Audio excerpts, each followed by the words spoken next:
Josephine. I won't leave you waiting in between. Je vous souhaite la bienvenue sur le podcast Les enfants vont bien.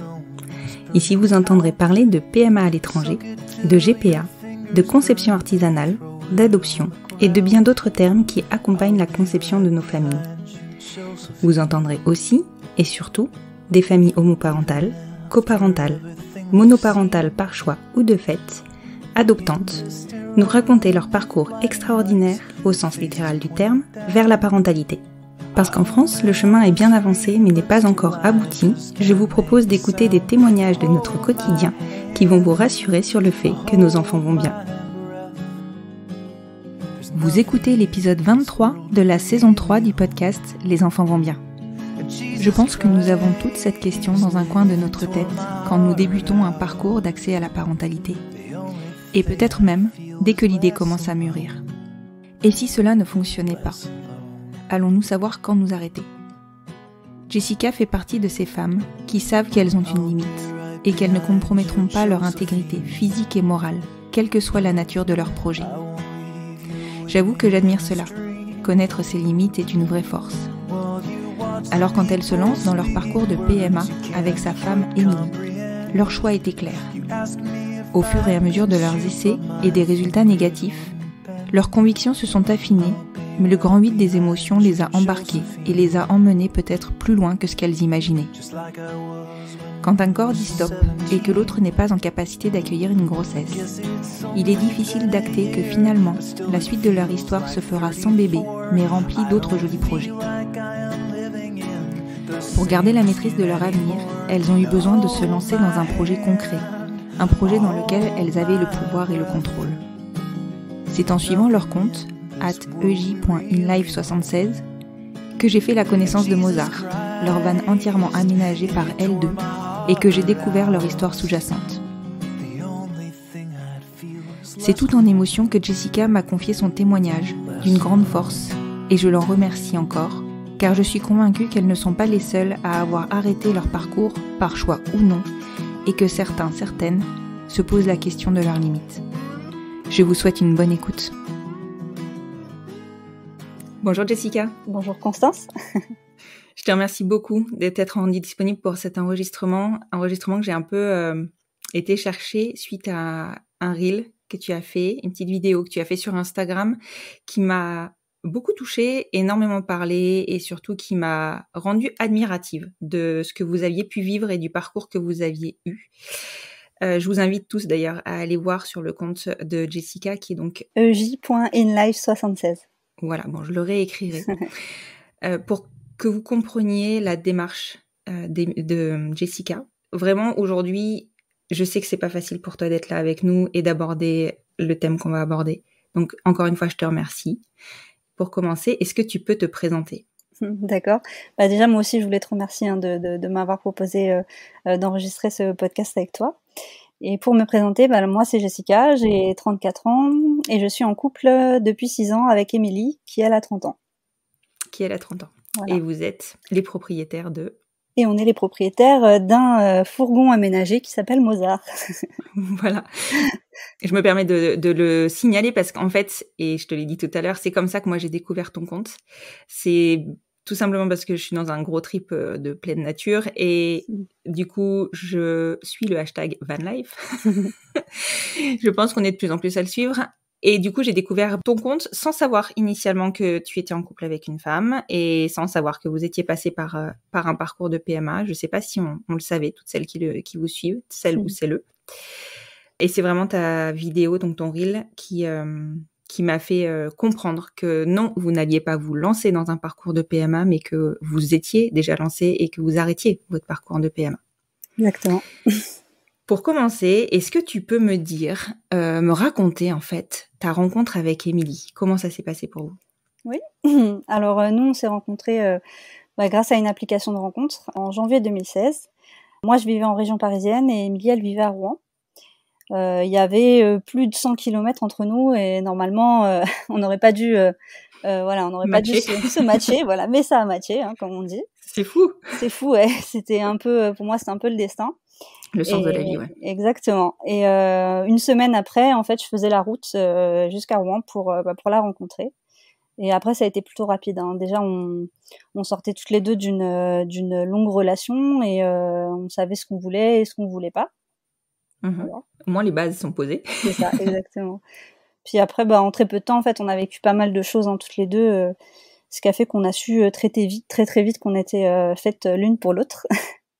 Et puis, on communiquait énormément, hein, donc sur nos vies respectives, sur nos attentes, sur nos visions de l'avenir. Et du coup, on a très vite parlé aussi de la parentalité. Et oui, et évidemment, dans la mesure où vous saviez ce que vous vouliez, je pense que c'est des choses auxquelles vous aviez déjà réfléchi, surtout suite à une longue relation. Quand est-ce que c'était? Ça fait combien de temps que vous êtes ensemble? Donc ça fait 6 ans. Ça fait 6 ans. Ça fait 6 ans là. En janvier, en fait, on s'est rencontrés tout début janvier 2016. Tout début janvier 2016, donc ouais, effectivement 6 ans. Et alors du coup, vous aviez réfléchi à la parentalité, chacune de votre côté, je suppose, initialement? C'est ça.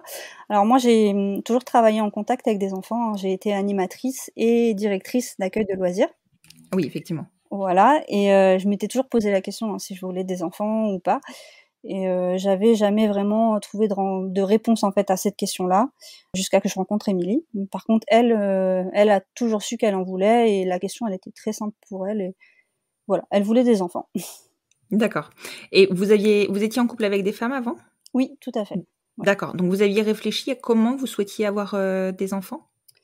Oui. Enfin, j'avoue que elle, je sais pas trop, mais moi, oui, je m'étais posé pas mal de questions. Déjà, j'avais un couple d'amis homo, enfin gay, et donc du coup, je m'étais posé la question de la coparentalité déjà, puis du don pour avec une forme artisanale. Enfin, je m'étais déjà posé pas mal de questions sans jamais vraiment que ça soit sérieux et quelque chose de construit. D'accord. Et donc du coup, suite à votre rencontre, vous vous en parlez mutuellement hyper rapidement a priori? Oui, c'est ça. Donc du coup, ouais, au bout de quelques mois, hein, déjà on en discute sans que ça soit concret. Mais au bout d'un an de relation, voilà, on prend la décision d'y réfléchir vraiment sérieusement. Donc d'abord, on se pose pas mal de questions, hein, par quels moyens, qui porterait. Aucune de nous deux n'avait cette envie en fait particulière de grossesse. Mais vu que j'étais la plus âgée, hein, je venais de fêter mes 30 ans à l'époque, et on a décidé du coup que ça serait moi qui porterais. Et à l'époque, en fait, j'étais suivie par un gynéco qui m'avait dit qu'un jour, si je voulais un enfant, il me mettrait en contact avec des cliniques étrangères. Ah oui, donc tu avais déjà abordé ça avec ton gynéco? Voilà, enfin c'est lui qui était exactement dans l'anticipation. C'est ça, voilà. En fait, moi j'y allais régulièrement, hein, donc pour des contrôles, hein, enfin tout basique. Et lui, on en avait discuté, donc j'avais dit que j'étais en couple avec une femme avant de rencontrer Émilie, et donc il m'avait dit si vous voulez des enfants un jour, vous n'hésitez pas, etc. Donc donc voilà, j'étais assez à l'aise avec lui, il était très ouvert, donc c'était vraiment chouette d'avoir cette relation-là avec un gynécologue, donc en région parisienne. Donc voilà, je savais que je pouvais lui en parler sans problème dès que j'aurais pris la décision, dès qu'on on aura pris la décision. Voilà, je lui en ai parlé, et à partir de là, il m'a fait passer quelques examens déjà de base. Et c'est là qu'on a découvert en fait que j'avais le syndrome des ovaires micropolykystiques. Micropolykystiques. Oui, c'est SOPK. C'est le SOPK, d'accord, oui, mais je savais pas qu'il y avait le micro devant, ok. Voilà, c'est ça. Après, il m'a dit qu'en soi, enfin moi je connaissais pas, hein, donc c'est lui qui m'a tout expliqué. Il m'a dit qu'en soi, ce serait pas un souci, que si je passais par une clinique, il me prescrirait, enfin la clinique me prescrirait de quoi faire une stimulation, et que sinon ça pouvait peut-être être un peu compliqué, mais en gros pour lui c'était pas un problème. D'accord. Voilà. Du coup, le choix de passer par une clinique, ça s'est fait comme ça. D'accord. Oui, du coup, tu savais que voilà, il fallait passer par une clinique. Voilà, en fait, tu t'es pas posé d'autres questions. Non, c'est ça. C'est lui que, par rapport à ce qu'il m'a expliqué, etc. Donc je me suis dit que c'était vraiment le mieux, ce serait que ça soit avec un côté médical derrière, qu'on ait un suivi médical sur ce projet-là. Et du coup, il t'a orienté lui directement vers une clinique précise? Non, pas forcément. Lui, il était plus en contact avec des cliniques espagnoles, et nous, en fait, on a choisi une clinique en Belgique puisque c'était plus près de chez nous. On a fait pas mal de recherches, etc. sur Internet, demander des conseils aux couples de femmes qu'on connaissait. Et du coup, on s'est fixé sur une clinique à Bruxelles. D'accord. L'UZ? C'est Erasme. Ah, Erasme. Oui, il y en a plusieurs, effectivement. C'est la première fois qu'on me parle d'Erasme. Tiens, c'est marrant. Ok. Et alors, tu les appelles tout de suite? Tu en parles avec ton gynéco ou comment ça se passe? Enfin, dans quel ordre se font les choses? Alors non, on les contacte. C'est Émilie qui les a contactés, qui a demandé le protocole à suivre pour entrer en PMA chez eux. Et donc ça devait être début d'année, peut-être avril 2017, je crois. Ouais, ça a été assez vite, hein, du coup, ça Ouais. fait 1 an Oui, et demi, quoi. c'est ça. Ça faisait 1 an et demi qu'on était ensemble. D'accord. Avril 2017, ça doit être ça. On les a contactés, mais on a pris rendez-vous pour un rendez-vous en juillet. Donc on a pris notre temps. Même s'ils avaient de la place avant, on s'est dit, bon, de toute façon, ça sert à rien. On voulait vraiment les contacter, nous, pour voir comment ça allait se passer. Mais en fin de compte, on a pris un rendez-vous quelques mois après, donc en juillet 2017. Voilà. D'accord. Oui, bah, de toute manière, il y a le moment où on le contacte, C'est et ça. puis le moment où on est prêt, nous. Voilà, c'est ça. Donc juillet 2017 pour le premier rendez-vous, donc pour tout l'administratif, on va dire, et le premier contact, en fait. Oui, exactement. D'accord. Et là, tu les informes de ton syndrome SOPK? Non, parce que du coup, alors, entre-temps, dans l'année 2017, du coup, on s'est pacsé avec Émilie. On avait vraiment ce besoin de s'unir, en fait, de créer quelque chose ensemble. Donc, déjà, on décide de se paxer et d'affilée, en fait, j'ai fait ma demande en mariage. Ouh. Voilà. Quelques semaines Alors, après. en fait, je me suis paxée, mais en fait, je veux me marier. Voilà, c'est ça. Non, c'était... C'est ce que je comprends.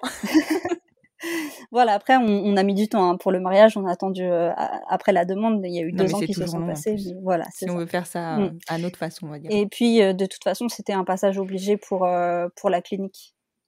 Ah ouais. Voilà. Donc, par rapport... nous, dans notre projection qu'on avait, on s'est dit de toute façon, il falloir y passer, en gros, hein, même si on avait envie de se marier aussi. Mais on savait qu'on allait le faire. Pour la protection après de l'enfant qu'on allait avoir, etc., etc. Dans nos têtes, c'était ça. D'accord. Mais Erasme te l'a demandé? Alors là, je sais plus, parce que du coup, non, on n'était pas pacsés quand on a commencé, on n'était pas encore mariés. On a fait des essais sans être mariés. Pardon, j'avais compris ça, en fait. Non, mais c'était de l'anticipation, voilà. Non, mais c'est bien, de toute manière, c'est très bien. Et d'accord. En juillet, donc, un peu un voyage de Pax, on va dire. Voilà, c'est ça. ça. Hop, un petit tour en Belgique. Exactement. Comment ça se passe? Comment vous êtes accueillis? Alors, honnêtement, ça se passe très, très bien. Les gens sont très, très, très gentils. On ne s'attendait pas à avoir un accueil aussi bienveillant, on va dire. Et on passe d'abord un premier rendez-vous avec une psychologue. Oui. Donc, je sais qu'il y a souvent des couples qui refusent, en fait, d'aller dans les cliniques où il y a cette demande, où la clinique demande de passer par un psychologue pour valider le projet. Nous, ça nous faisait pas spécialement peur, hein. Donc, on y est allé vraiment assez sereinement, on va dire. Et en plus, ça a été vraiment un entretien d'accompagnement plus que de jugement. Vraiment, on s'est senti vraiment accompagnés, en fait. Et on a pu expliquer les questionnements qu'on avait. Et la psychologue a pu essayer de nous orienter et de nous donner quelques pistes aussi de réflexion. Donc ça, c'était intéressant. Voilà. Et d'affilée, en fait, on est passé... donc ça, c'était le côté psychologue. Et ensuite, on est passé au service gynécologie, où ils nous ont donné la liste des examens à faire et revenir avec quand ça sera fait. Voilà. Pour commencer les protocoles. D'accord. Mais en fait, du coup, vous avez eu très peu de délai finalement et vous pouviez commencer assez rapidement? Oui, tout à fait. Ah, c'est chouette. C'est chouette, hein, parce que c'est toujours la crainte qu'on a, et encore plus maintenant avec la PMA en France, c'est vraiment toujours la crainte qu'on a de ces fameux délais qui sont à rallonge dans certaines cliniques. Non, ça a été très très vite. Hein. Donc en fait, en septembre, en fait, j'avais fait tous les examens. Et du coup, on y retourne juste pour faire un point avec la gynécologue là-bas. C'était un professeur qui nous suivrait tout au long du parcours. D'accord. T'avais pas choisi, t'avais pas choisi.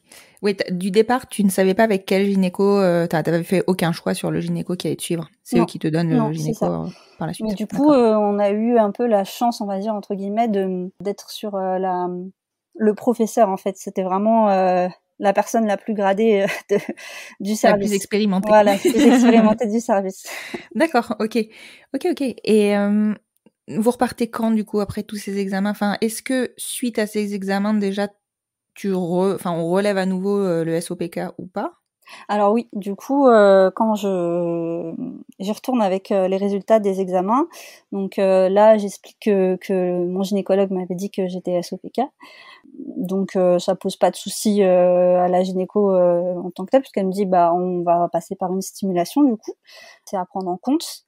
Par contre en fait grâce à l'hystérosalpingographie, on découvre que j'ai un polype dans l'utérus. D'accord, ok. Voilà. Donc ça nous fait un petit peu de retard parce que courant du mois d'octobre, du coup je me fais opérer et après il faut que ça se remette en place, enfin le temps de cicatrisation. Et du coup, on se lance sur le premier essai qu'en décembre. D'accord. Ok, donc en fait, 1 an plus tard, après le début, le premier appel, quoi. Oui, de avril à décembre, en fait. Ah, c'était avril, pardon, excuse-moi, Ouais. j'étais restée sur janvier. Non, t'inquiète. Donc ouais, oui, à peu du près coup, 6 mois, ouais, 6-8 7 mois, mois, ouais. ouais. Voilà. D'accord. Non, mais enfin, franchement, je trouve que c'est très rapide en prenant en compte les premiers rendez-vous, Oui, l'opération. tout à Voilà. fait. Ouais, vraiment. D'accord. Et donc, en décembre, vous y retournez? En décembre, là, ça s'enchaîne, en fait, on commence le premier essai, sauf que je vais pas au bout parce que j'ai un petit dérèglement hormonal. Et ils préfèrent que je continue pas le cycle et on s'arrête là et on attend le mois d'après. Donc en fait, la première vraie tentative, la première insémination, ce sera qu'en janvier 2018. D'accord. Bon, déjà, ça doit être un peu, voilà, ce Donc premier cycle avorté, c'est... ouais, c'est ça. Alors psychologiquement, c'est vrai que ça, là comme ça, quand on fait le bilan, ça paraît un peu court, mais quand on commence et qu'on se dit bon bah il y a eu le polype, puis après le premier essai avorté, bon ça commence pas super, mais bon voilà, on reste très positif, hein, donc voilà. Après ça s'enchaîne, donc on fait le premier essai en janvier 2018 et on rentre et puis bah du coup c'est notre premier résultat négatif. Ouais. Bon, après sur un premier cycle, Voilà, voilà, on enfin reste positif, une première vraie tentative de cycle. Voilà, c'est pas anormal. Voilà, c'est ce qu'on se dit. De toute façon, quand on a commencé, on s'était bien dit, voilà, premier, deuxième, troisième, bon, c'est possible que ça marche pas, il faudra pas se décourager, etc. Voilà, on reste hyper positif. Et puis on enchaîne le deuxième en février, le mois d'après, et puis un troisième en mars. D'accord. Donc là déjà vous êtes à 3 cycles, du coup financièrement 3 factures aussi. C'est ça. Soyons clairs. Si c'est pas indiscret, Erasme, ils sont à quel tarif à peu près? Tu te souviens? Alors on était vraiment, par rapport à ce qu'on avait fait comme recherche, on était entre 400, ça dépendait des mois et ça dépendait quel jour on y allait. Oui, c'est vrai. Si c'était un dimanche ou en semaine, entre 350 et 500. Oui, c'est ça, ils sont assez corrects, on va dire. Voilà, Très puisque c'est un corrects en hôpital tarif. public, en fait. Ouais, c'est ça. Moi, j'étais passée aussi par un hôpital public et j'avais été étonnée des tarifs. C'est ça. J'avais payé 400 moi aussi à peu près à chaque tentative. Donc mars, 3e échec. Je suppose que ça commence à être dur. Ouais, là, ça commence à être très compliqué, surtout pour moi. C'est vraiment en fait le grand 8 des émotions à chaque essai. En fait, la chute à chaque fois, ça fait très très mal. Après, quand on repart, bah il y a tout l'espoir qui revient à chaque début de cycle, mais voilà, c'est vraiment le grand 8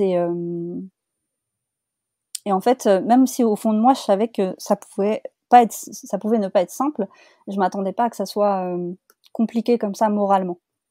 Oui, bah surtout que, enfin, je sais pas toi, mais moi je sais que de me dire que on est monitoré à fond, on peut pas se louper. On a du mal à comprendre que en mettant tout de notre côté, ça marche pas. Exactement. C'est ça. Parce que vraiment là, du coup, j'étais sous stimulation. Et puis les piqûres tous les jours, les échographies tous les 2 jours, les prises de sang, etc. En fait, on a du mal à comprendre, voilà, pourquoi ça prend pas en fait. Bah bien sûr. Alors que tout est mis en place pour que ça se fasse. Oui, et que initialement, mécaniquement, chez vous, il n'y a pas d'infertilité. Tu vois ce que je veux dire? C'est ça. C'est pas, tu rentres pas dans un processus de PMA pour infertilité. Enfin, de fait, quoi. Exactement. Voilà. D'accord, ouais. Bon. Et alors, quel est le protocole d'Erasme par rapport à ça? Est-ce que d'office, vous basculez sur une FIV ou est-ce que vous avez encore des tentatives à faire? Non, alors eux, à ce moment-là, ils nous disent qu'on peut continuer jusqu'à 6 inséminations. D'accord. Et qu'après, c'est un peu compliqué parce que plus on va en faire, et en fait, ils disent qu'au niveau des pourcentages, ça descend. D'accord, oui, et c'est effectivement le discours qui tient, ouais. C'est ça. Et du coup, qu'est-ce que vous prenez comme décision? Voilà. Donc, du coup là, honnêtement, on se pose 36 000 questions. Pourquoi ça marche pas? Qu'est-ce qu'on fait de mal? Qu'est-ce qu'on pourrait faire de plus? Voilà, pour que ça prenne. Et du coup, on décide de faire une pause et de partir en vacances. Excellente décision. Voilà, et on se fait un petit road trip en Italie. Et là, ça fait vraiment du bien au moral. Donc, quand on revient, on est reboosté. On enchaîne des rendez-vous. Donc, je fais des rendez-vous ostéopathe. J'ai fait un rendez-vous magnétiseur aussi. Puis, quand on se sent prête, on repart sur le 4e essai. D'accord. Donc, du coup, on poursuit les inséminations. Exactement. Donc, 4e essai. Là, on est en juin 2018. Voilà. Donc là, ça fait 1 an. Donc là, ça fait 1 an. Ouais. C'est ça. Donc là, ça commence à faire 1 an. Et donc 4e essai et 4e échec. Voilà. Donc là, après on est bien accompagné par la clinique dans chaque résultat. Même si on se sent un peu démunis, eux ils nous disent que ça peut prendre du temps, mais que voilà, comme je t'ai dit tout à l'heure, plus le temps passe et plus le pourcentage de réussite s'amenuise. Et que par contre, faudra là, à partir de ce moment-là, ils nous disent qu'il faudra commencer à penser à la FIV si au bout du 6e essai, ça ne fonctionne pas. Oui. Et est-ce qu'ils te proposent de revoir le psy ou pas? Non, pas à ce moment-là. Pas à ce moment-là, d'accord. Non. Ok. Voilà. Du coup, réflexion sur la FIV. Voilà, donc du coup, à partir de ce moment-là, déjà, bon, c'est la période des vacances d'été, donc ça fait quand même, ça joue aussi un petit peu parce que ça nous fait du bien aussi de voir beaucoup notre famille, nos proches, etc. On se sent quand même pas mal soutenu. Mais on accuse quand même le coup et il faut le temps pour digérer un peu tout ça. Donc là, on prend la décision de faire une nouvelle fois une pause dans les essais et du coup, on se consacre un petit peu à la préparation de notre mariage. Oui, voilà. Bah oui. C'est ça. Parce que ça fait 2 ans. Exactement. Et donc, entre-temps, on continue de discuter, de communiquer entre nous. Moi, je sais qu'à ce moment-là, j'ai besoin d'extérioriser, donc je parle beaucoup et j'essaie de me projeter sur la suite. Et c'est là qu'on choisit en fait d'aller vraiment jusqu'au 6e essai, de s'arrêter, et que si ça fonctionne pas, en fait, on changerait de receveuse entre guillemets. D'accord, donc là, vous n'envisagez pas la FIV en fait. Non, on n'envisage pas la FIV. En gros, si la 5e et la 6e, on se dit que si la 5e et la 6e insémination, ça fonctionne pas, ça sera Émilie qui prendra le relais. Est-ce que je peux te demander pourquoi? Oui. En fait, on choisit cette possibilité plutôt qu'enchaîner sur une FIV parce que moi, je me sens absolument pas apte mentalement à subir des examens médicaux encore plus poussés et des protocoles plus lourds. Parce que déjà, sur les 4 essais, ça a été très compliqué pour moi. Vraiment, cette sensation de grand 8, c'est difficile à gérer et je me vois pas subir ça et mentalement, en fait, je me sens pas du tout capable. D'accord. Et puis après, il y a le côté financier aussi. Aussi. Voilà. Et puis c'est vrai que pour le coup, on a la chance d'avoir cette possibilité-là de changer de receveuse. C'est ça, voilà. Et puis comme je te l'ai dit au début, nous, on n'était pas forcément attachés au fait de vivre une grossesse, ni l'une ni l'autre. Donc oui. Après, voilà. Donc voilà, c'était un deuil différent à faire, on va dire. Oui, c'est ça. Après cette décision-là... on garde quand même espoir. Hein. Voilà. Quand même. Et on fait la 5e insémination en janvier 2019. Et du coup, la 6e... 6 mois après, en fait. Voilà, c'est ça. On fait une longue pause. Ouais. On fait une longue pause. On fait la pause l'été. Et ensuite, en plus, à cette période-là, j'ai changé de travail. Donc, ça m'a fait du bien aussi de commencer un nouveau boulot et de me reconcentrer sur moi, sur autre chose que de ne penser qu'à ça, parce que vraiment, quand en plus on est sur les essais avec stimulation, c'est quand même lourd à porter au quotidien. Ouais, c'est sûr. Donc voilà, donc janvier 2019, le 5e essai, et février 2019, le 6e essai. D'accord, tous les 2 négatifs. Voilà. Et là, c'est très très dur. Là, c'est Ouais, vraiment j'allais très dire dur. comment tu le vis, je me doute que Parce que même si on pensait à changer, etc., et que j'étais pas forcément attachée au fait de tomber enceinte, mais c'est quand même des échecs et c'est quand même un lourd échec pour moi. Là, je sens que je dois faire mon deuil. ouais, parce que tu le prends forcément personnellement. De mon deuil de grossesse à moi, même si j'y étais pas attachée, c'est quand même quelque chose auquel il faut renoncer. Ouais, bien sûr, Voilà. bien sûr. Et à ce moment-là, tu te laisses pas à toi la possibilité, postérieurement, d'une FIV? Alors, si, dans ma tête, j'évite de me projeter trop hein, à ce moment-là, mais je me dis que si vraiment, dans le pire des cas, ça marche pas avec Émilie, parce qu'on ne sait pas du tout, en plus, elle, comment elle est au niveau physiologique Mmh. par rapport à une PMA et une procréation. Je me dis, si vraiment ça marche pas, peut-être que quand je serai au pied du mur, ben, peut-être que là, j'aurais envie de le faire. Oui, c'est ça, il y a aussi Voilà, cette notion-là de plus de choix, c'est ça. entre guillemets. Mais honnêtement, c'est vraiment très très loin au fond de mes pensées. Hein. C'est Ouais, pas quelque chose qui est vraiment très présent à ce moment-là. oui, et du coup, c'est pas non plus ce qui va t'aider à faire ton deuil Oui, c'est de ça. cette grossesse-là, à ce Mm, mm. moment-là? Mmh. Voilà. D'accord. Après, pour Émilie, c'est difficile, mais elle a beaucoup plus d'espoir que moi sur la suite, enfin, elle arrive plus facilement à prendre du recul. Donc, en tout cas comme ça, comme elle le montre, hein, puis quand on en discute, elle arrive mieux à prendre du recul que moi et elle se sent un peu mieux. Bon, c'est pas non plus hein, la folie, mais c'est quand même difficile. Mais c'est plus difficile pour moi de vivre avec ces échecs-là que elle. Oui, après, c'est logique dans la mesure où c'est ton corps qui, Voilà, quelque part, exactement. marque une défaillance, même si on peut pas le dire comme ça, mais Oui. ça se comprend. Et du coup, ça aura du sens en fait quand on changera en fait de partenaire et là, ça résonnera plus en elle que en moi. Oui, bien Voilà. sûr, bien sûr. Et du coup, vous refaites une pause parce que je suppose quand même qu'il faut digérer. Oui, Et puis il faut c'est tout là. faire faut tout faire pour Émilie aussi. Du coup, C'est ça ça. prend du temps. Et Mmh. on est à 5 mois du mariage. Ah Donc, oui, en plus, voilà. donc forcément, la pause s'impose. Donc la pause s'impose et on Ouais. se concentre sur le mariage. Donc en juin 2019, on se marie. Mmh. Voilà. Et en juillet 2019, on prend rendez-vous de nouveau à la clinique pour leur faire part de notre décision. Donc Qu'est-ce qu'ils en pensent, eux, de cette décision-là? honnêtement, ils prennent pas parti, hein. Ils sont à l'écoute et ils vont pas donner leur avis. Ils nous orientent juste par rapport à nos choix. Donc D'accord. ça c'est quelque chose de chouette et c'est à ce moment-là qu'ils nous proposent de revoir la psychologue. D'accord. Donc on revoit la même psychologue qu'on avait vue 2 ans pile auparavant Mmh. et on lui fait part de notre choix, des raisons pour lesquelles on fait ce choix-là. Donc le fait que je ne fasse pas de FIV et que ce soit Émilie qui prenne le relais, et cetera. Et ça se passe très, très bien et elle nous accompagne très, très bien pendant cette séance-là et ça nous fait du bien. Et on repart de la clinique avec, de nouveau la liste des examens à faire, mais pour Émilie. D'accord. Et je peux te demander si, à ce moment-là, alors je me doute que c'est pas du tout son rôle, mais est-ce qu'à ce moment-là, elle évoque le fait que ça pourrait ne pas fonctionner et comment réagir face à ça ou pas du tout? Je me souviens pas. Je Bon, crois c'est qu'un pas grave, je c'est crois un pas grave. je crois un petit peu. Je crois qu'on même au début, hein, même la première séance avec elle, je crois qu'on en avait parlé, mais très vaguement et enfin ça m'a pas marquée en tout cas. D'accord, d'accord.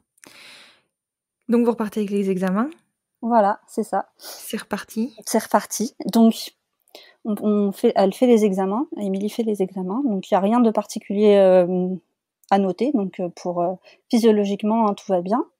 Mais par contre, on décide d'attendre encore parce qu'on fait notre voyage de noces en septembre et octobre 2019. D'accord. Voilà. Donc on part, au Canada faire un road trip. Oh! Super. Voilà.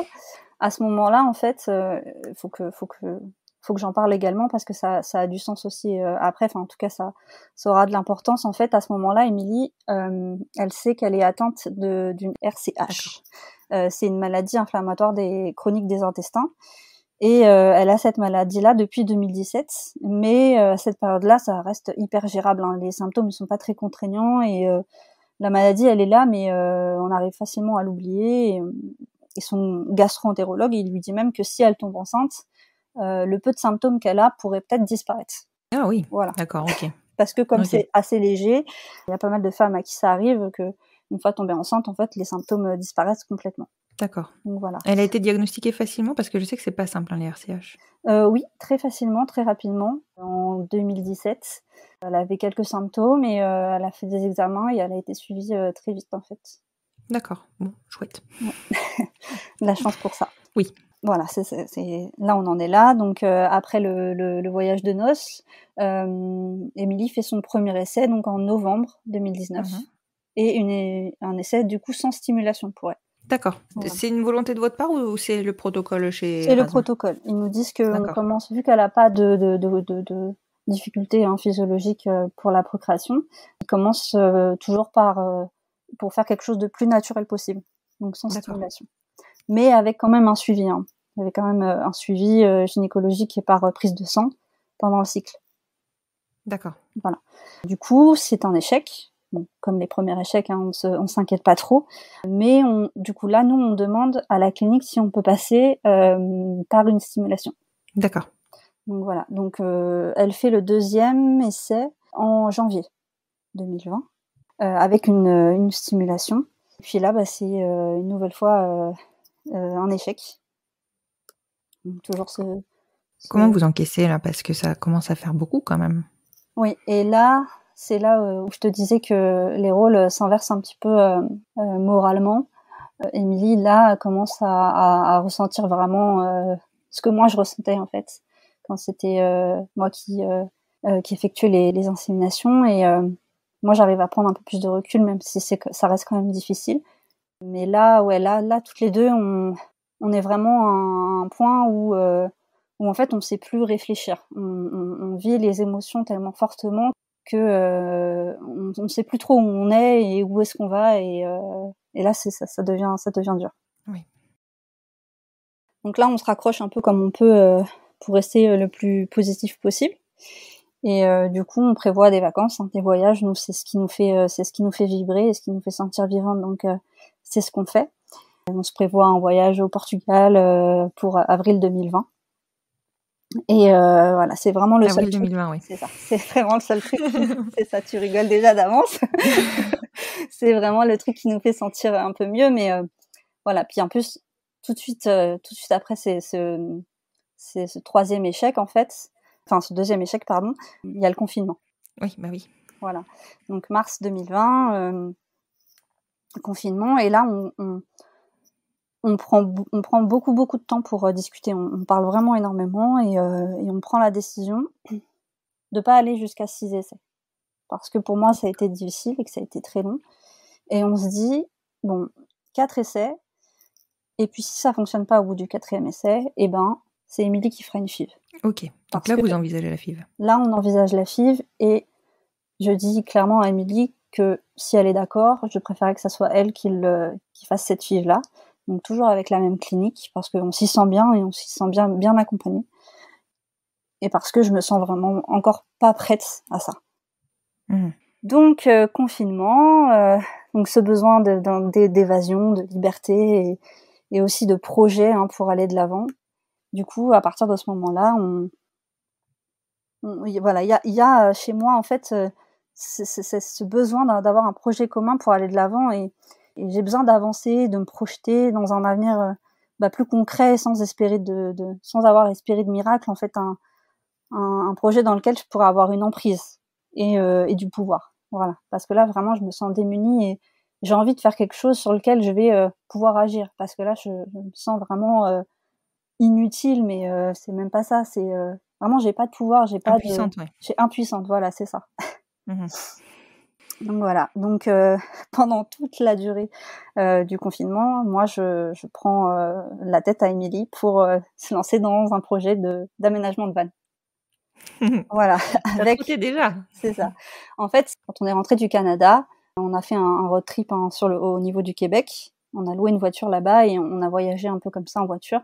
Et déjà, ça me trottait dans la tête. Je me disais que j'avais envie de voyager plus souvent comme ça, mais peut-être avec plus de liberté, avec cette possibilité de dormir où on veut. Et donc, quand on est rentré, j'avais ça en tête déjà. Et tout ce qui s'est passé, en fait, m'a poussé un petit peu à explorer un petit peu plus cette idée-là. Et donc, pendant tout le confinement, je parle que de ça à Émilie. Je lui montre des photos, je lui montre des comptes Instagram ou des vidéos YouTube sur des gens qui font ça. Donc, voilà. Et j'arrive... donc, au début, elle est pas chaude du tout pour ça. Et c'est une idée qu'elle a du mal à prendre, mais... après, je pense que parce qu'elle a aussi la tête ailleurs. En fait, elle a continué de travailler pendant le confinement, donc c'était un peu différent pour elle. Mais voilà, du coup, elle se prend petit à petit au jeu, et puis on se décide de passer à l'action par rapport à ça.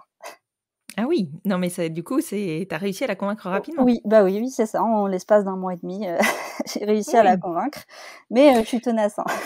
Oui, non mais après, tu vois, enfin, moi c'est pareil. Ouais, des fois, moi j'ai réussi à l'avoir parce qu'en fait, je sais que c'est une fan de bricolage. C'est une bricoleuse de dimanche, mais voilà. Et puis on habitait en appartement à Rouen. Et je lui dis, mais tu sais, si on se lance là-dedans, on va devoir déménager pour louer une maison et puis trouver un atelier pour bricoler dessus. Voilà, au bout de quelques jours, je l'avais eu.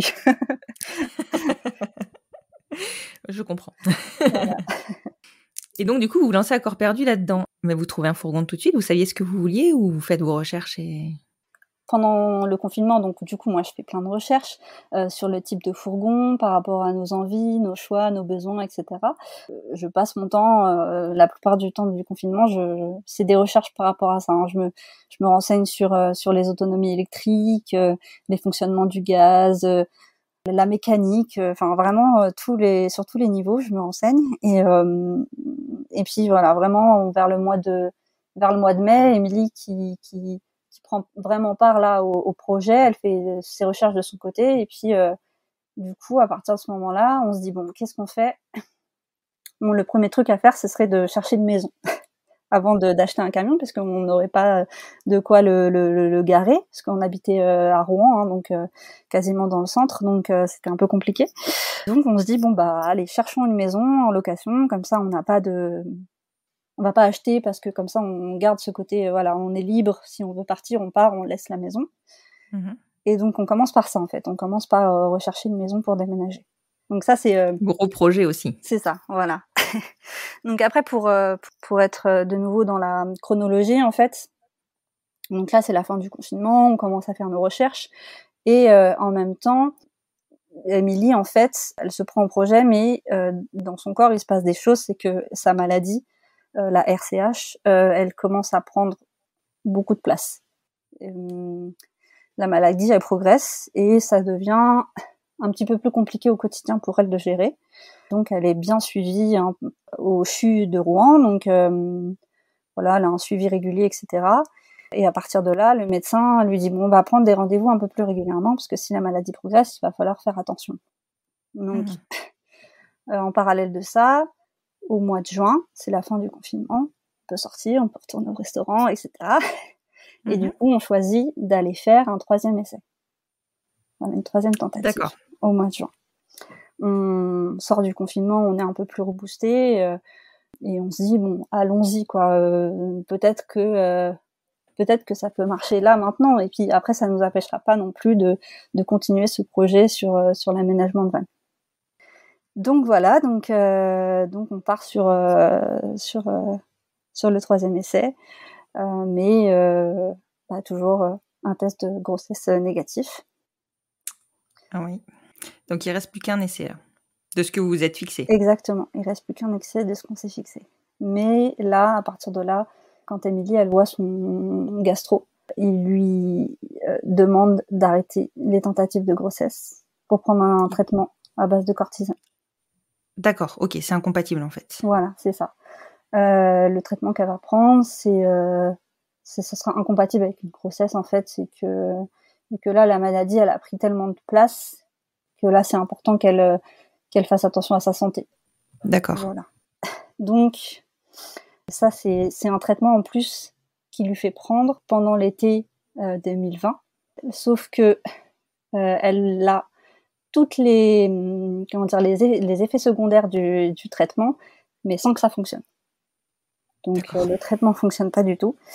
Et du coup, après l'été, en fait, elle arrête le traitement. Enfin, elle arrête pas comme ça parce que la cortisone, en fait, c'est comme c'est le corps, il en a besoin en fait quand on en prend. Après, il faut prendre dégressivement. Oui, il faut que ce soit dégressif. Voilà, c'est ça. Donc il lui fait descendre un petit peu chaque semaine les doses. Et comme elle a pris des très grosses doses, ça prend beaucoup de temps. D'accord. Voilà. Donc il lui fait descendre son traitement en vue de commencer un nouveau, qui est une biothérapie, un traitement par injection, mais qui lui ferait baisser ses défenses immunitaires. Du coup, pour ça, il faut qu'elle refasse tous ses vaccins, qu'elle refasse un point sur tous les vaccins qu'elle a, qu'elle se fasse vacciner contre la grippe, etc., avant de pouvoir commencer ce traitement-là. D'accord. Et ça, ce serait compatible avec une grossesse ? Alors là, du coup, c'est pas incompatible avec la grossesse, sauf que les médecins, donc c'est gastro, parce que du coup, après, elle est suivie par 2 gastro, et ils lui disent qu'en fait, si là, par contre, elle tombe enceinte avec la maladie en crise, là, ça peut empirer pendant qu'elle est enceinte. D'accord. Donc, ils lui disent que c'est possible, mais que c'est pas conseillé. D'accord, ok. Voilà. Ok. Donc là, on est clairement en pause et on ne sait pas combien de temps, puisque du coup, ça dépend vraiment de la santé d'Émilie. Donc, on essaye de se consacrer à Mozart. Oui. Oui, parce que là, du coup, toi, tu te dis pas, enfin, tu reprends pas la main en te disant, j'ai la possibilité, moi, de basculer sur la FIV. Pas tout de suite. Ce que je comprends. Hein, voilà. Mais... En fait, donc là, en septembre 2020, on déménage. Sachant que quand on a trouvé la maison, elle n'était pas tout de suite libre, mais on savait qu'on allait emménager. Et une fois qu'on a trouvé la maison, on a commencé à chercher notre camion. Donc on a acheté notre camion en juillet 2020, emménagé en septembre. Et dans la foulée, un déménagement, ça prend toujours du temps, mais du coup, on a commencé les travaux en octobre 2020 sur Mozart. D'accord. Voilà.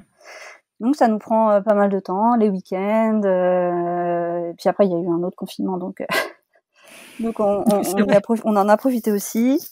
Là, on est en décembre 2020, donc on est posé, le déménagement est fini, les travaux sont commencés, on souffle un petit peu et on fait le bilan et on se dit qu'en fait, ça fait 3 ans qu'on a débuté le parcours. Et là, je me dis que, en fait, quand on a commencé, je m'imaginais pas que ça pouvait être si long. Enfin, si, je m'imaginais, mais je me disais que je m'arrêterais avant. En fait, c'est long, mais à la fois, ça passe vite. Et comme je le dis dans ma vidéo, je m'étais toujours dit que, en fait, je serais pas de celles qui se battent indéfiniment, que je pouvais pas mettre toute l'énergie de ma vie dans un parcours pour la parentalité, parce que, en fait, quand on a commencé, c'est ce que j'avais expliqué à Émilie, quand on en discutait au tout début, je lui disais, mais tu sais, si ça marche pas, moi, je serais pas de celle qui va se battre, des années et des années, je serais pas capable, je peux pas faire ça. Et parce qu'on avait une amie, en fait, qui, elle, où ça a été très long, etc., et je la trouve hyper courageuse, mais moi, je me sentais pas de faire ça. Vraiment, je me sentais pas de faire ça. Mm-hmm. Voilà, après, on pourrait dire que je suis pas assez positive ou que je me donne pas les moyens, mais c'est très, très compliqué à vivre émotionnellement un parcours comme ça sur du long terme et qu'on sait pas si ça va marcher parce que on n'a jamais eu un seul test positif. Il n'y a pas eu de fausses couches précoces ou des choses comme ça. C'est que du négatif. On se dit, mais il y a quelque chose. Et en plus, il n'y a pas de raison médicale à ça. Donc, on ne sait pas, en fait. C'est injuste. Ouais. Et moi, je sais que j'aimerais être mère, mais je crois que je le veux pas au prix de ma santé mentale ou de mon énergie. En fait, je sais pas. Peut-être c'est parce que je travaille avec des enfants et que du coup, j'en accompagne chaque jour sur leur chemin de leur vie sociale.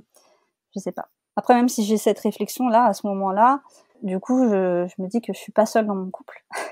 Oui. Et je sais qu'il faut que j'accompagne Émilie, que je sois là pour elle, que je sois à l'écoute de mon couple. Et du coup, après des heures et des jours de réflexion, on prend la décision de continuer les essais en changeant de méthode. Voilà. D'accord. Du coup, une méthode avec moins de médical et plus de naturel. Et on se met à la recherche d'un donneur pour faire ça de façon artisanale. D'accord, oui, donc complètement. En même temps, dans la mesure où c'est Émilie qui est dans les essais, il n'y a plus de problème de SOPK, donc tu peux passer. Mais du coup, on décide que ce soit moi. Ah. Voilà. Ok. En fait, on trouve rapidement le donneur en début d'année de l'année dernière. En fait, comme on sait qu'on change de méthode, honnêtement, dans nos têtes, c'est un peu comme si on reprenait tout depuis le début. C'est Ouais. On efface tout et on recommence. Et là, on retrouve l'espoir, la projection, tout ça. En fait, on arrive à se reconnecter à ce projet de PMA. Voilà, on arrive vraiment à reprendre tout ce qu'on avait perdu en fait en discutant sur ce qu'on allait faire. Ça, tout revient en fait. Voilà, l'envie, l'espoir. Et c'est étonnant en fait comme sensation parce que, et malgré le fait que j'ai fait mon deuil de grossesse, on prend la décision de faire les essais pour moi parce que du coup la maladie d'Émilie elle fait que progresser et là c'est pas possible en fait, même pour elle au quotidien c'est très difficile et c'est pas compatible avec le fait de faire un essai. C'est vraiment difficile et j'ai cette petite voix en moi ou cette culpabilité, je sais pas, on l'appelle comme on veut, et qui me dit que il faut que j'aille au bout de mes propres possibilités. Et donc vous trouvez un donneur rapidement? Voilà, c'est ça. Donc sur internet, on fait pas mal de recherches et puis on trouve un donneur. Et là, honnêtement, on se sent beaucoup plus sereine dans ce qu'on va vivre. Et puis en plus avec l'expérience, je sais écouter mon corps et c'est beaucoup plus simple. Et que même si je suis SOPK, ben j'ovule quand même et j'ai pas de problème d'ovulation. Et c'est juste parfois un peu plus long. Et du coup, j'ai l'espoir que ça puisse fonctionner de façon naturelle, c'est-à-dire sans médical et avec plus de sérénité. Peut-être que mon corps serait plus apte à plus réceptif. Ouais. C'est ça. Et du coup, vous commencez les essais quand? Du coup, on fait un premier essai. Je crois que c'était en mars de l'année dernière. Donc 2021. C'est négatif. Après, on se dit voilà, bon, c'est le premier. On n'est pas c'est le premier de cette méthode-là, voilà, c'est normal, quoi. Donc on fait un deuxième le mois d'après, toujours négatif. Là, on se dit bon, honnêtement, on le prend moins de façon triste que les essais à la clinique. Ça fait mal, mais c'est plus doux. Peut-être parce qu'on a l'habitude après, ou peut-être que c'est parce qu'on donne moins d'énergie. Il y a quand même beaucoup moins d'énergie dans cette méthode-là que quand on choisit de passer par une clinique avec un accompagnement médical. Et est-ce que là, vous vous étiez de base, en y réfléchissant, vous vous étiez dit, ou vous aviez évoqué la possibilité de vous mettre un stop? Non. Parce que toi, tu l'as déjà pensé, en fait. Alors là, franchement, on se lance dans cette méthode-là sans avoir de projection. Vraiment, là, même nous, notre méthode dans notre tête, elle a changé. C'est-à-dire qu'on se projette plus en se disant, bon, si à tel essai, on fait ceci, si là, ça marche pas, on fait cela. Il y a plus de projection sur comment on va faire. Du coup, là, je fais 2 essais et en fait, j'en enchaîne un troisième. Le troisième également négatif. Et là, on dit à notre donneur, en fait, qu'on va faire une pause. Parce que c'est l'été, c'est les vacances. Et que du coup, on va partir un petit peu. Et pendant l'été, du coup, on discute. Et c'est à partir de ce moment-là que je me dis que je veux arrêter. Et Émilie, elle le prend comment? Émilie, c'est plus difficile pour elle parce que elle, à ce moment-là, donc c'était cet été, elle commence en fait son traitement de biothérapie par injection. Donc déjà dans sa tête, elle est concentrée là-dessus et ça lui prend de l'énergie mentale, on va dire, assez énorme. Déjà physiquement, ça lui demande beaucoup d'énergie, sa maladie, mais déjà et puis mentalement, du coup, le traitement demande beaucoup de temps. Elle fait un premier traitement qui fonctionne pas. De la maison, en fait, elle se faisait des injections elle-même, intramusculaires, ça fonctionne pas. Et du coup, son gastro lui propose un autre traitement de biothérapie, mais à l'hôpital. Et donc là, ça veut dire des rendez-vous tous les mois à l'hôpital pour prendre un traitement sous surveillance en fait. D'accord. Voilà. Oui, donc là, ça devient vraiment hyper contraignant. Oui, c'est ça. Pour elle, la maladie. Donc, c'est pas possible de penser à rechanger une nouvelle fois sur cette méthode-là. On en a discuté, hein, parce que quand je lui ai dit que, en fait, moi, j'avais plus d'espoir pour moi, je crois que là, comme je te disais tout à l'heure, fallait que j'aille au bout de mes possibilités, mais là, je crois que j'étais vraiment au bout de mes possibilités. La FIV, pour moi, c'est plus possible. Je l'imagine même plus, j'arrive pas, ce serait trop difficile. Et là, en fait, j'ai plus d'espoir parce que je me dis, c'est le destin, en fait. C'est la nature qui veut pas. C'est quand ça marche pas, ça marche pas. Et ça sert à quoi de continuer et d'utiliser mon énergie pour ça alors que je pourrais l'utiliser pour d'autres choses. Oui, et puis vous avez aussi la maladie d'Émilie sur laquelle vous concentrez. Donc, vous avez d'autres combats à mener. Exactement, voilà. Donc, voilà, il y a certaines personnes qui seraient dans notre cas, qui pourraient avoir envie de continuer la bataille, mais des d'autres comme nous qui psychologiquement peuvent pas, enfin comme nous, comme moi surtout, parce que du coup elle, c'est juste je pense que Émilie elle est pas encore prête parce que son corps ne veut pas, mais si elle commence à aller mieux au niveau médical, je pense que ça pourrait revenir sur c'est quelque chose qui pourrait revenir. Après, de mon côté, je sais pas. Oui. Bon, après, t'as le temps de... C'est ça. D'atterrir, parce que c'est un parcours qui a été difficile et que, comme je te le disais, vous avez aussi la maladie d'Émilie à gérer et que, mine de rien, c'est très prenant émotionnellement et psychologiquement. Je me doute qu'au quotidien, ça doit être difficile à vivre. Vous avez été loin déjà dans ce parcours. Vous avez été très loin. Oui, c'est ça. En fait, en tout, du coup, moi, j'aurais eu 9 inséminations, Émilie 3. Et c'est déjà énorme, en fait, quand j'y pense. Ouais.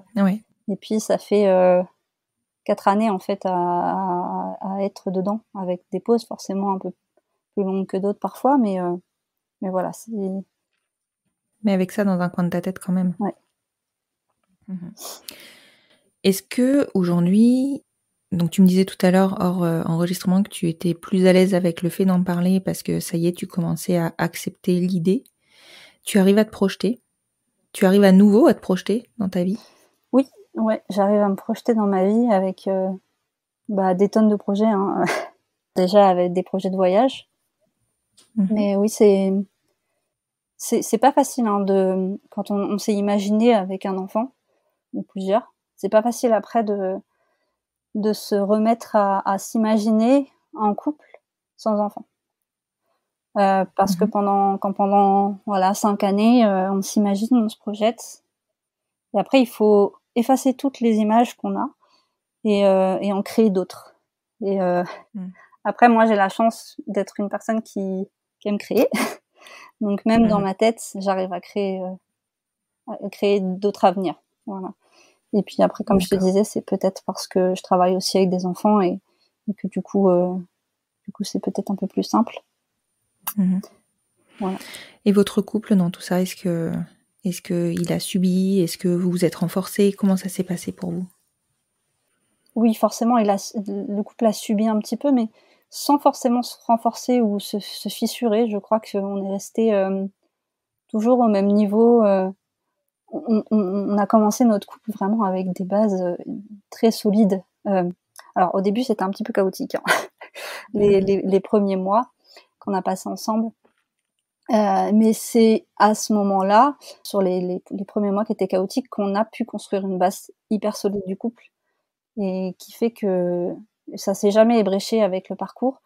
Ça c'est pas non plus, c'est pas quelque chose qui a consolidé, mais en tout cas, ça fait partie de notre histoire, c'est sûr. Ouais. En tout cas, ça se ressent dans votre compte Instagram, cette solidité, cette force que vous avez toutes les deux. Vous avez un parcours qui est très beau, mine de rien. Même si au bout, il n'y a pas de résultat. Vous l'avez mené, ce parcours, et vous avez eu cette force-là. Et déjà, ça, je pense que c'est une belle victoire. Maintenant, vous avez aussi eu la force, et vous avez la force actuelle de vous projeter sur d'autres projets. Et faut dire que Mozart, il est quand même sacrément beau. Je vous invite tous à aller voir le fourgon qui est magnifique. Gentil, merci. En tout cas, je sais pas si c'est bien de dire ça ou si c'est encourageant ou pas, mais moi, ce que vous avez construit de votre vie, ça me fait triper, honnêtement. Alors oui, c'est pas la vie que vous vouliez, mais vous êtes en train d'en construire une très belle quand même. Ouais. En fait, ce qui a été le plus difficile pour moi dans tout ça, c'est deux choses. Déjà, la première, c'est de me dire que je serai jamais le parent d'un enfant. Voilà, ce renoncement à la parentalité, c'est difficile de renoncer à ce rôle, en fait. Et le plus dur aussi, en fait, c'est de me dire que je n'offrirai pas un membre à moi, ce que j'appelle ma tribu. En fait, ma tribu, c'est ma famille, et en fait, je viens d'une très très grande famille. Et j'ai une tonne de cousins, cousines qui sont mes meilleurs amis, qui sont comme mes frères et comme mes sœurs, et on est tous proches, ou même très proches. Et ça dure depuis des générations. Et nos parents ont toujours su un peu entretenir cet esprit de famille, et de voir les enfants aujourd'hui qui arrivent à recréer ces liens, c'est un sentiment inexplicable. On imagine que dans l'avenir, ils seront là les uns pour les autres, comme nous on l'est, entre cousins. Et moi, j'aurais voulu apporter, en fait, un membre à cette famille. En fait, c'est cette chose-là qui est vraiment difficile pour moi. Ouais, c'est sûr, je comprends. Mais en même temps, tu apporteras ta part d'une autre façon. C'est ça. Et je pense que tu seras aussi la super tata qui aura encore l'énergie et la force de pouvoir les prendre et s'occuper d'eux. Ouais, exactement. Je te remercie beaucoup, Jessica, d'avoir bien voulu partager ce parcours difficile. Il n'y a pas à dire. Beau aussi parce qu'il vous a permis clairement de passer, de vous projeter sur d'autres projets. Et je vais inviter nos auditeurs à te rejoindre sur ton compte Instagram parce que je sais que tu n'es pas la seule, que vous n'êtes pas les seuls à avoir dû renoncer à ce parcours. Donc je vais les inviter s'ils le souhaitent et si toi tu es d'accord, oui, à vous rejoindre pour pouvoir en discuter. Tout à fait, qu'ils n'hésitent pas. Vraiment, moi, comme je disais, je suis libre d'en parler et moi je suis contente que tu m'aies invitée sur ce podcast parce que je voulais vraiment parler de ça et expliquer aux gens qu'il faut pas non plus culpabiliser de vivre ça, de vivre des échecs, et il faut penser à soi. Voilà. Ouais. Je pense que c'est hyper important parce qu'on s'oublie dans ces parcours-là. La plupart du temps, on se met de côté, on subit aussi pas mal, comme tu le disais, on est impuissant, on manque de pouvoir. Et c'est important de se retrouver soi et de tenir compte de soi parce que finalement, c'est nous les acteurs de ce parcours, même si on est assez passif. Tout à fait. Je te remercie beaucoup, Jessica. Merci, Constance. Je te dis à très bientôt.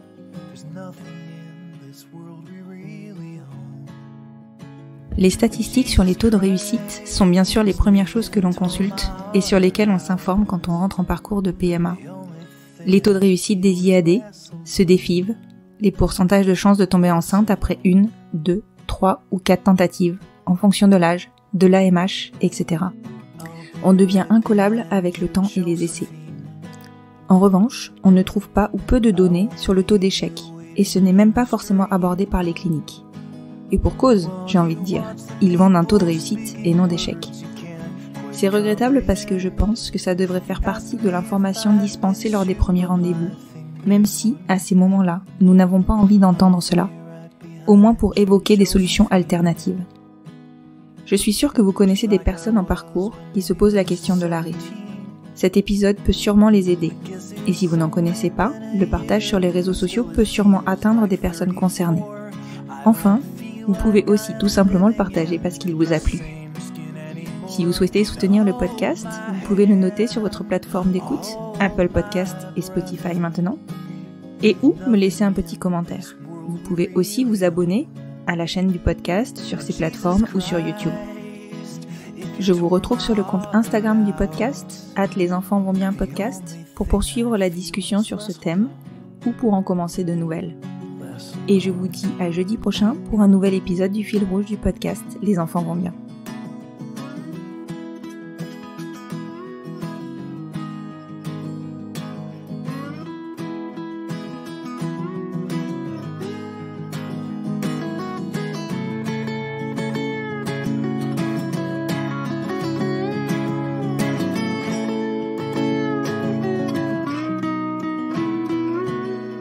I'll be right behind you, Josephine. Even when my soul's an amputee, and my bleeding heart is sinking in the lake inside my chest. So I grab what I can cling to and I leave behind the rest. Now hold my hand, I'll hold my breath. There's nothing in this world we really own. Jesus Christ, if you tore my heart out, the only thing I'd feel was less alone. Now hold my hand and take my breath and leave behind the things you'll never own. And Jesus Christ, please tear my